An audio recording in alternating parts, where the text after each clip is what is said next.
Hey everybody, I'm JJ Johnson. You're watching American Prepping Academy, and just got back from my recon trip to Indy.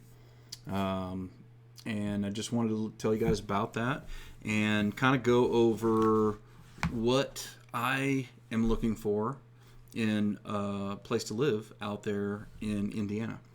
And we've had a few folks kind of ask about this. I think Paul was one of the patrons who asked about it, and so I said I would do a video kind of talking about it, and that's kind of what this is. Just to get started off here real quick, if you guys are not aware of Parler, PARLER.com, or the Parler app, that's a new app that's kind of like a Twitter clone. They don't censor, your opinions and all those kinds of things. It started, or at least in part, owned by Dan Bongino and some other conservative folks, and seems to be a winning platform so far. I've tried a lot of the other ones, Minds and MeWe, and I don't remember. Several others, and they just never did materialize very well, and it didn't really catch on. But these have got a lot of folks on them. Parler has a lot of folks on them that are kind of the bigger names and stuff like that, and so it seems to be doing pretty well. And so I set up an account here in case anybody wanted to follow me. It's just at American Prepping Academy, and you can do that. Literally just got back from this trip. As you can see, I'm still a mess.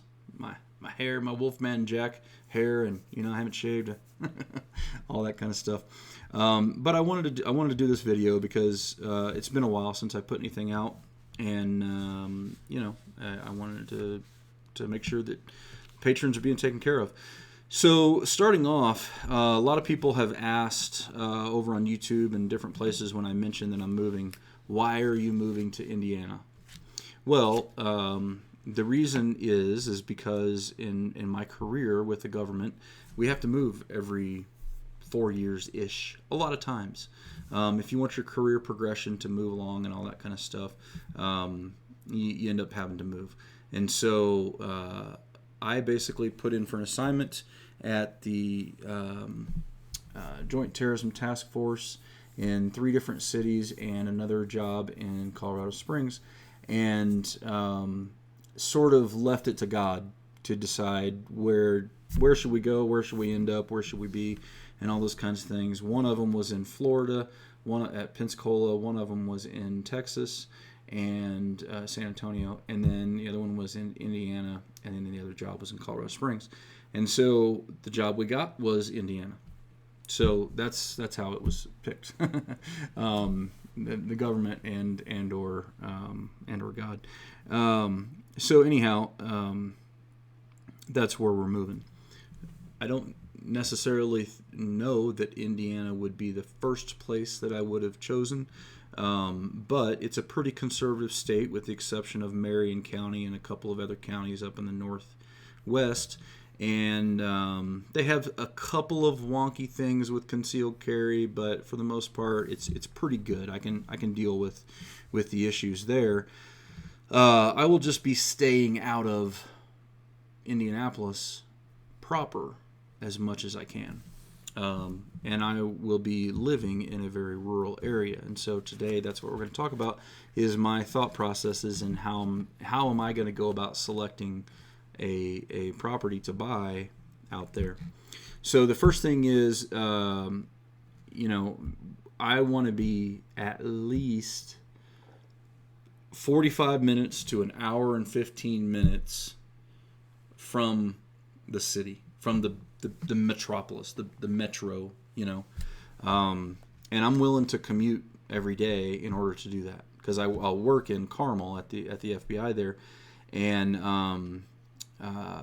so that is going to be a lot of commuting, and it's a big sacrifice, but I don't want to live anywhere close to the city, and I don't recommend that you guys live anywhere close to the city. So what we did over this last week is we went out and we did reconnaissance on all of the satellite cities. So if you can picture Indianapolis in the center of the state, it's roughly in the center of the state, and Marion County is kind of the primary county that occupies the inside the loop of 465. Then you have donut counties that surround that county. So what we did is we spent pretty much a full week going around. We went counterclockwise and started at the top and went counterclockwise in all those satellite counties, outside Marion County, and looked at the bigger cities that are out there, somewhere in the range between 45 minutes to an hour and 15 minutes out. And we drove around to each one of the cities and basically took a look at things like pride and ownership. Are the cities clean? Do they look like they're run down? How are the roads taken care of? Looking at people's yards, does it look like people have pride and ownership, or does it look like, they're just struggling to get by and not taking care of things? And the reason that I look for that is because, in my opinion, and again, this is all just my opinion, right? People who take care of their stuff and who have pride and ownership are going to be more likely in tough times to be more self-reliant and or respectful of other people's property, because they're generally respectful of theirs. They demand that other people be respectful of theirs, and so they're probably going to offer that same thing. And so it's just an indicator. It doesn't necessarily mean anything. When people are starving, they'll do drastic things, right? I get it. But that's the worst case scenario. In most situations where there's problems, where there's disasters, where there's whatever, we're going to get through most of them. It's only the couple last percent, that'll be a long-term, grid down kind of terrible situation. But what about those situations that are more likely? And, people who take care of their stuff, people who, have that pride and ownership, generally, I feel, are going to weather those storms better. It's just a feeling. I might be wrong.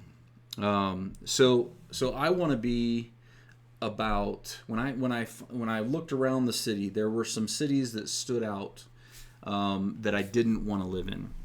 Like, for sure. Like, I was like, no way, we are not living here. And it has, just for the record, it has nothing to do with race whatsoever. It's really just all about looking at the way they take care of things, the way people take care of things in general. And so there were also some cities that were very nice. Where we are leaning towards trying to find places, close to that area. And then there was, about 60% or so in the middle that are just all kind of, yeah, okay, not too bad. We could deal with it if we had to or whatever, and it was kind of just, yeah, that's all right. It's typical Midwestern rural cities. You know what I mean? And most of these cities that I'm talking about are under 40,000 people in population. Most of them are. The satellite cities are under 40,000 people. And so in those satellite cities, when I'm looking for I want all the big items that I generally use to be in those satellite cities. So like a Lowe's or a Home Depot, a Meijer or a Walmart, a major grocery store chain, preferably one or two grocery stores, some fast food options, some dining out options, those kinds of things. Just the things that you use on a regular basis. Some local banking, that kind of stuff. And so that will narrow down some of that to some degree. As well. If they don't have the infrastructure that you're looking for, then maybe you don't want to live there. As far as distance from that satellite city, because again, I don't live in cities. I won't do it anymore, ever again. And so I want to be about 15 to maybe up to 30 minutes outside of that satellite city that I'm going to kind of use as my home base. Okay, and so so that limits the number of houses that are available, and those kinds of things. But it is what it is. We might have to be searching for a house for a while. We might not find one right away. And then the next thing that I want to look at as far as location goes is I don't want to be on a primary road, on a hardball road that's got 2 lanes of traffic, where the speed limit is 45 miles an hour or more. I want to be on, I prefer, and I might not find this, but I prefer to be on a tertiary road that has a speed limit of 35 or under, probably gravel, and if it can be, a dead end road, a cul-de-sac or something like that, where only people who live on the road should be on the road. That's going to be my preferred option as far as location goes. Additionally, I would like to find down in the southern part of Indiana, there's a lot of state parks and a lot of public land and stuff. If I can find something that backs up to that, and or to in any other place, a national forest or a state forest or something like that, then that would be a huge bonus as well, but a little bit tougher to find. Okay, so that's the positioning that I'm looking for, the generalized location that I'm looking for in my head. And my idea here is that I'm trying to be able to buy a property or a homestead that for 95% of situations is going to be able to serve as my bug out location. Meaning that, let me clarify that, I wouldn't have to bug out for most situations. For most situations, I could just stay at home and ride the thing out and take care of it. And then, that other 5% of the time when you had to have a bug out situation, that's kind of for another video or whatever, but then you would have another place that you could go. Maybe some property that you own, or a state forest or national forest or something, or public land or whatever the case may be.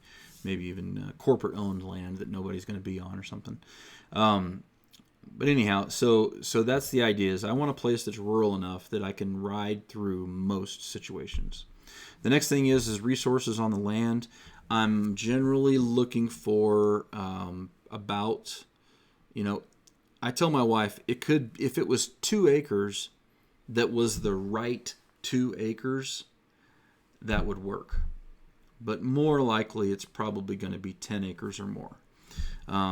You could do everything you need to do on 2 acres or less, or 2 acres or more. I think you might even be able to get less if you got really creative and were really good on it. But I'm probably looking for that 10 acre or more point, and I'd like that 10 acres to be fenced around it if possible, and I'd also like it to be about a 50-50 split, maybe 40-60, possibly 35-75, something like that, of pasture and then woods. So roughly a 50-50 split, pasture and woods. And the reason you want that is just to be able to, have some resources for firewood and things like that. And for hunting, animals use woods for shelter and stuff, deer hunting and that kind of turkey hunting, that kind of thing. And then also being able to use the pasture for livestock and homesteading, animal husbandry and those kinds of things. Also, water is another big thing that I'm looking for on land.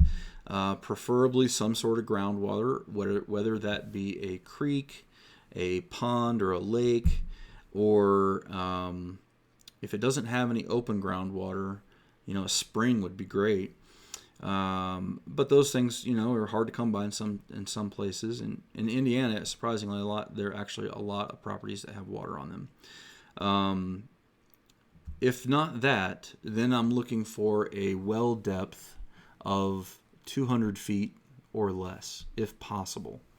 The reason I'm looking for that is because you have more options when it comes to solar backups and solar wells and things like that when you're at that 200 feet or less level.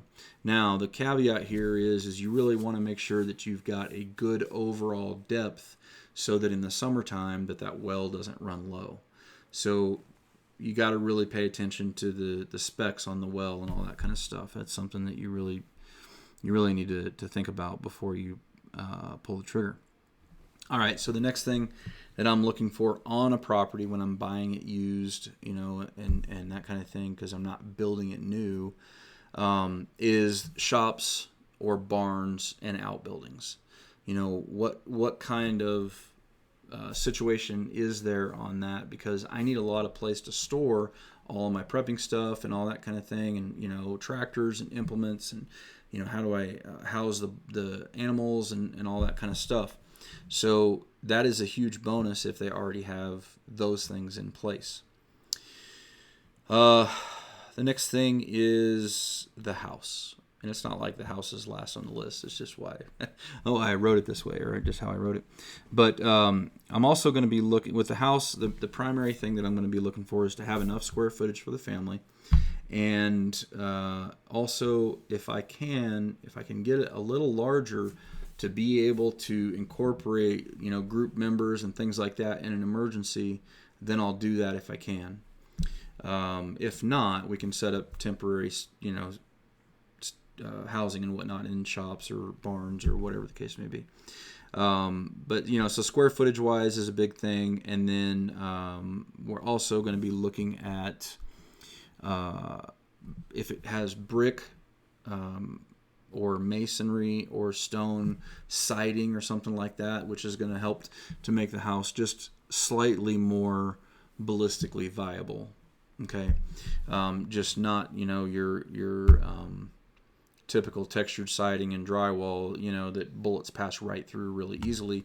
If it's got some kind of hard siding on it that is a little bit more resistant, notice I'm not saying bulletproof because that's not the case. I'm just saying it's a little bit more resistant. Then that's a plus as well. Okay. And then on the property, I'd like the house to sit midway or further back from the road if possible. I really don't like houses that sit right up on the road where you have no standoff distance and no visibility and no ability to control traffic or people coming into your property, without being able to implement anything that could delay them from getting close to you without you knowing, or alarms, or those kinds of things. So I really want a house that sits back off the road, and I also like to see either the ability for me to install a gate or for there already to be a gate there. Then that would be wonderful. So those are pretty much the primary things. Those are the big ticket items that I'm looking for when it comes to a property and relocation. If you want to call it strategic relocation or whatever. Skousen, Joel, I think it's Joel Skousen, has a book called Strategic Relocation that you could check out that talks a lot about these types of things. Again, now some people might say, why do you want to be within 15 to 20 minutes of a satellite city? And the reason that I do is because that, with my lifestyle and the fact that I go to the hardware store a lot, I go to like Tractor Supply and those kinds of stores a lot. If I can be somewhere that is, at a reasonable distance, then that impacts the amount of time that I have to be able to get projects done and do things to create a good infrastructure on my property. If I have to drive an hour and a half to get to a hardware store every time I have to go into the hardware store, I'm not ever going to get anything done, and that costs a lot of money. So that's part of the reason why I want to be close to that satellite city, but yet outside of it still. So I hope that makes sense. Paul, hopefully that answers the questions for you that you had on this. If you guys got any questions, then let me know in the comments below, and I will do my best to answer them. Thank you so much for being patrons. I really appreciate it. You guys are the entire reason that I continue to do this. And so I really do appreciate it. So with that, I will sign off, and don't forget, proper prior preparation prevents poor performance. Stay safe, guys.